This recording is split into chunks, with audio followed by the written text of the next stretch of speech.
Mike Johnson is trying to project confidence ahead of today's vote and insist his party will stay unified behind him. The speaker has been working to shore up support despite some complaints about his leadership, including his recent handling of government funding. He met with members of the conservative House Freedom Caucus Thursday, but several Republicans wouldn't tip their hand about whether they'll back him. Kentucky's Tom Massey has said he is a hard no. Indiana's Victoria Spartz is still deciding, and Texas Representative Michael Cloud says he wants changes and is exploring a third option. Johnson can only afford 1 or 2 defections to keep the gavel. He does have one key backer, President-elect Donald Trump. Trump endorsed Johnson as a good, hard-working religious man and met with him at Mar-a-Lago on New Year's Day. You may recall it took 15 rounds for former Speaker Kevin McCarthy to get elected back in 2023, only to be ousted 9 months later. Without a speaker, no legislative business can take place, including certifying Trump's election victory next week.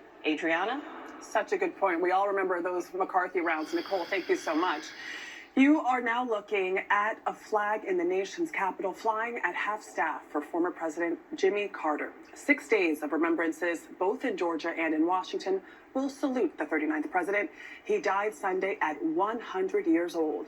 Events begin tomorrow in his hometown of Plains, Georgia, and Mark Strassman is there. Mark, good morning. Good morning. For all the public tributes to come, here in Plains, this moment feels deeply personal. Jimmy Carter lived here in Plains most of his life before and after his presidency. And tomorrow morning, a hearse carrying his body will drive to the peanut farm that was his childhood home. A farm bell will toll 39 times for the 39th president. Why is this moment important for Plains? Plains is a tourist town, and President Carter is our favorite son. This town is full of people that are his relatives, that are his friends, that are his church mates. So it's going to be a struggle for the whole town. Carter will lie in repose at the Carter Center in Atlanta on Sunday and Monday. On Tuesday and Wednesday in Washington, D.C., he'll lie in state inside the Capitol Rotunda. And on Thursday will be his state funeral at the National Cathedral. President Biden is expected to give one of the eulogies. Carter will then have one final homecoming.